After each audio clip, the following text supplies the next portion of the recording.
when the pleasure all comes together. Like, now you know I've been talking a little bit about this for a while now, and I gotta thank you as always, my compadre from Netherworld, for getting me back into the 7 Deadly Sins, because my god, I just caught up to it literally last night, and my god, I just wanted to talk about it so much immediately, catching up with 190 chapters worth of the series. Now, instead of really talking about chapter 190, which I'll kind of get a tiny bit into it, I kind of mainly want to give my impressions of like what, like, you know, catching up back with the series, since I stopped pretty much around the start of the 10 Commandments, like, saga / arc, and this is kind of my impressions and all that, because definitely things very much picked up, especially when I was at the point of, like, dropping it all those years ago and all that, and let's just talk immediately and all that, what's been going down in Sins. So I mainly want to talk about the characters, especially, like, what they've been going through and all that, and definitely there has been some real good stuff going on, especially with 3 characters in particular, Meliodas, Ban, and Escanor. Escanor being finally revealed, the final sin, and he is so fucking badass. Oh my god, like, this guy was just a little wink, like, old, like, tiny, wrinkly old, like, man like that in this, like, bar and cave, and it's just, like, you find out, like, this guy is just pretty much Dark Souls, like, the game and all that, praise the sun, motherfuckers, because he's coming down, and he's that is bad, like, the last sin and all that. This is why, you know, he would just wrap up shit so easily if he was, like, in the last, like, you know, if we ever saw with, like, the final arc of, like, you know, the first saga, if he ever came in trying to deal with Hendrix and all that, it's just like you deal with them immediately, and like his power kind of working on the sun, or like having this imagination of the sun in his mind, like kind of anything that kind of gives him hope or kind of like inspiration, it seems like, especially with the whole Merlin stuff, especially because he's still able to use the powers at night, but when it's actual sunlight out there, when you're at noon, you have to be careful, because this guy is a monster, and to know that we haven't even seen his true power, and he keeps like growing and growing like per second of like how strong this man can come, it's absolutely like just nuts and all that, how this guy can get strong. I'm definitely really liking Escanor a lot and all that. I can't get over the mustache though, I'm sorry, like he's such a cool character, but every time I see the mustache, he does look like a gay porn star. I'm sorry, I know that's a terrible thing, like he's just like, it's just something about that mustache. It's just like, that's just where like my mind goes to it, and that shows how very immature I am. I know, I'm sorry. Next I wanted to talk about was Ban. Ban, like, especially on his own journey, trying to, like, you know, find out to resurrect Lane, especially going, like, you know, trying to forgive himself for, like, what he's done to the captain, you know, trying to solve his own things, and actually running into, like, his, like, you know, his, pretty much his father figure in his life, Zavago. That was actually a really nice turn. I actually really enjoyed that stuff there, what he had, and even him, when he was trying to fight Galan, and he was trying to, like, Metascuda, I believe it was one of the 10, like, he was fighting to the 10 Commandments, and it was like, he was going in, and it's just like his like Zavago pushing like him out of the way when he was getting his soul absorbed, and it was like,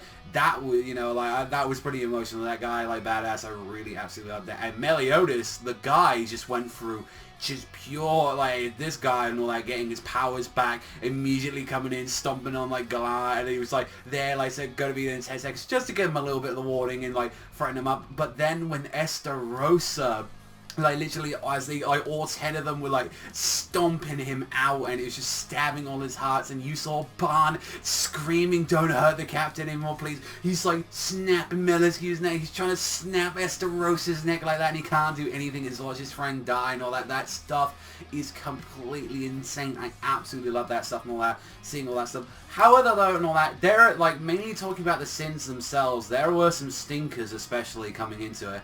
Definitely Diane and all that, losing her memories. I kind of really don't like that about it. Like, she's got kind of, like, the entire stuff that she's been around and all that, like, the dancing and, like, beating up with Matrona again, which, that was a kind of cool reference, since that was her name during the tournament. I thought that was a really nice little thing that kind of mentioned. So it's like, that's a good thing about Sin. I feel like even the smallest little things and all that I mentioned about characters and all that are always going to feel important. It's like, makes you feel like everything you're kind of being told about in the world is always either going to A, come back, or it's going to mean something in the end. But, like, definitely Diane, like, character kind of regressed quite a bit, I feel like. I don't know, it's mainly the fault of Galva, which we'll get into, like, that piece of fucking shit and all that. Like, it's like, I really goddamn, like, you know, I was really annoyed with, like, kind of how Diane was going, and generally, I was pretty bored at those parts of the chapter. I really did not like that stuff with her, and I really do hope that she gets her memories back sometime soon, because honestly, spending time on just Diane alone, or just even just her at the moment, isn't really that entertaining. Even King as well. King hasn't had a real big focus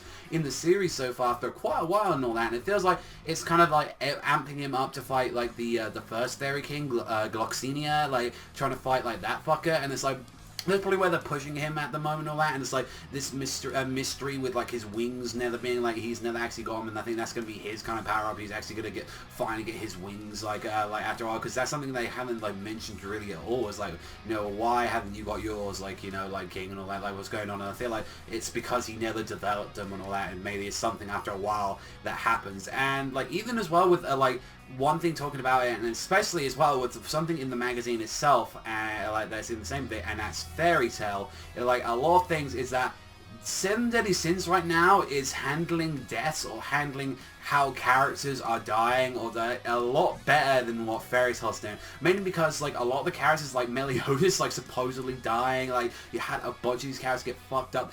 They didn't come back in a chapter. Meliodas took like 8 or so chapters to come back. Like Merlin, like she got turned into stone, and only in the recent chapter 190, did she even come back. Like, so like it's handling a lot better. However, though, with that you come with the negative is that boy, like also as well, a lot of the characters and all that are just kind of like, I don't like how I felt about Zaratras coming back, and I was like, I'm not really too sure about him coming back. Clearly he's gonna like fight off with Dreyfus, I feel like that. Like that's the third, like the kind of like fight that he's gonna be having with him. But it's like, even still, it's like, you know, you're kind of bringing everybody back. It's the same way how I felt with like when we found out about Lizard's power, that she like brought back the princess and like a bunch of these people, and it's like, you know, but it's not as bad honestly as like kind of how some of the stuff that Fairy Tail does it. But even still, I do have to like come and call it out a little bit, where it's like, I still don't really like some of that stuff in there, but definitely, like, I can't talk. Now, let's talk about the Ten Commandments themselves, and they have been definitely showing their personalities, and definitely, as well,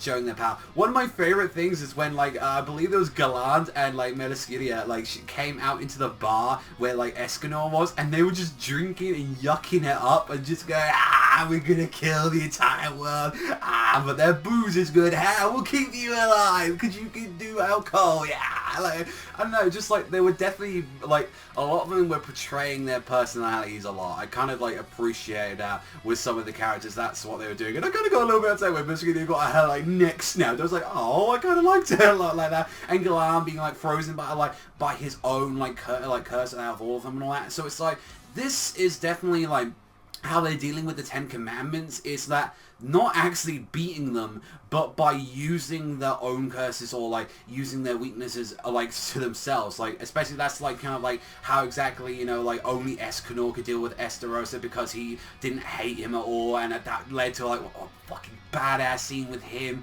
and like Esterosa like squaring off each other. He's like, I don't feel anything towards you, and all, I don't feel anger and all that, just something is lower than me and all that. I feel pity, and I just, such a great moment, especially for like what we saw with Escanor. It was just so much fantastic. And another thing I kind of wanted to like talk about, especially like going into there, is like, as you know, it's like there not only was like, you know, some of the characters coming back, and it's like I didn't care about Diane and King and like a few of these characters.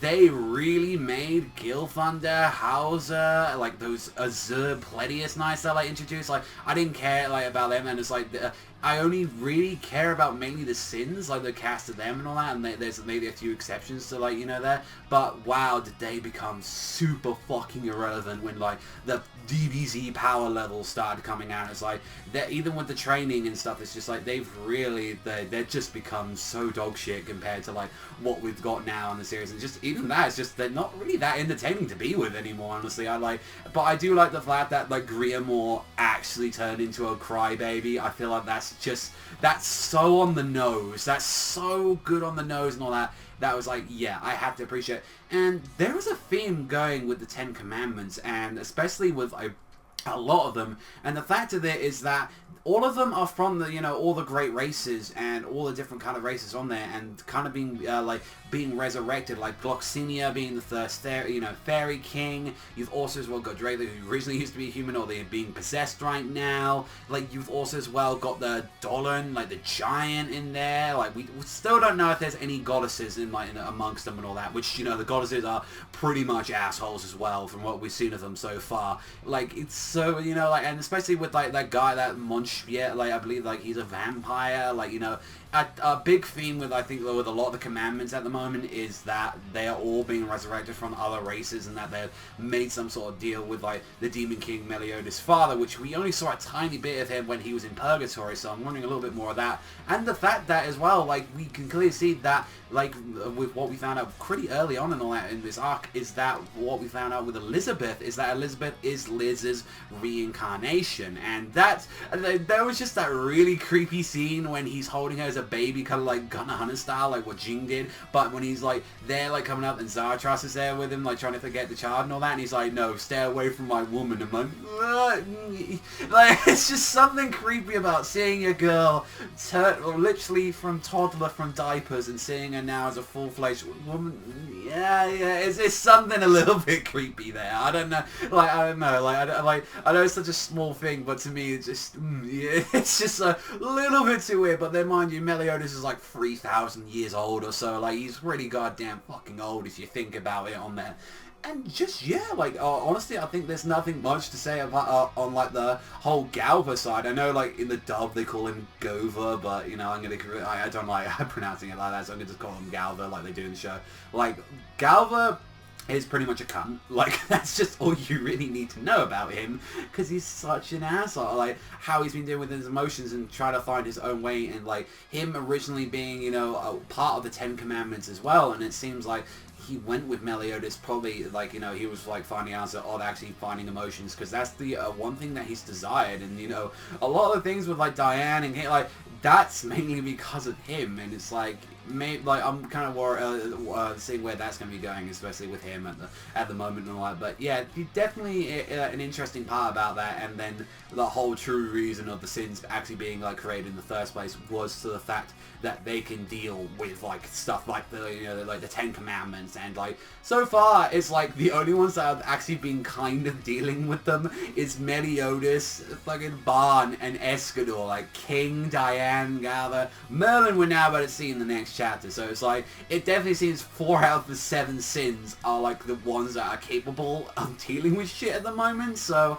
I'm looking forward to more going. And I think this the series came at a very good time for me, when a lot of stuff I really love and care about are ending, and I haven't really got a lot left in the Battle Shonen part of the section. And it was this kind of came at a good time for me, where I was I really wanted to read some more and all that, and just know that there is some hope left. There's some at least some battle series and all that, and ongoing stuff on there. And it helped because I rewatched all the anime, and the anime is boy, it's fast paced, but God, I had an absolute blast going through all that material again. And I definitely want to review Sins again, but I will always say within my heart and all that, because I definitely want to say that's one thing I don't want to do is lie to you guys ever and all that in a video. I will not say that Sins is a fantastic series, and when it gets good, it gets fucking great. But when it gets boring, it can get boring like that, the Diane Dancing chapters, and some of that material is, that can get rough, and some of the characters have just become, they've regressed quite a bit, and I'm really hoping that, they can actually improve, because I think it isn't helping when you've got Meliodas, Barn, Escanor, Merlin just stealing all the light right now, at the moment. And it's definitely as well, it you can point out as well, this series doesn't really like killing characters either and all that, and they come back, but at least when they do it in a way where it's you wait for such a long time, where you're oh, I miss a character, and it kind of feels more impactful than a character coming back in another in the next chapter or two. And it's it's just such an improvement on that. And I definitely, Seven Deadly Sins is a fantastic series, and I would really goddamn recommend it and all that. Definitely probably do what I say I did and all that. I'd say you can watch the anime, I think the anime is really fantastic and all that.